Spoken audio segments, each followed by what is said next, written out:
Bang, hamba tengah sedih ke nak? Yelah, sedih. Bulan ni tak ada sale. Jom beli rumah ni.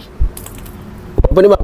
Rumah ni, rumah double story terrace and lot. Ada tanah. Dia punya keluasan 33 kali 70. Apa tu bang? Sawah padi ke?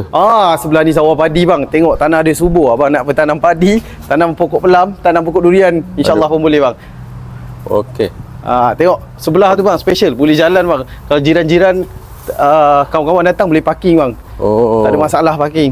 Belakang ada tanah lebih lagi bang? Ada lagi 3 kaki. Boleh extend ke bang belakang? Boleh. Tengok ni individual title. Tengok macam jiran belakang semua extend tu. Tengok tepi ni siap dah ada walkway 4 kaki. Kan? Tak payah nak ni dah. Developer dah bagi dah special. Bang, harga rumah ni berapa? Harga hari tu masa mula-mula owner buka 980. Sekarang rumah ni tak terjual, so owner dah turunkan harga lah. Sekarang nak jual 950. Bang, tolonglah beli bang. Tolong beli. Tolong beli bang, tolong. Abang, kalau nak beli nak kontak siapa? Kontak abang, link dekat bio. Okey, ciao.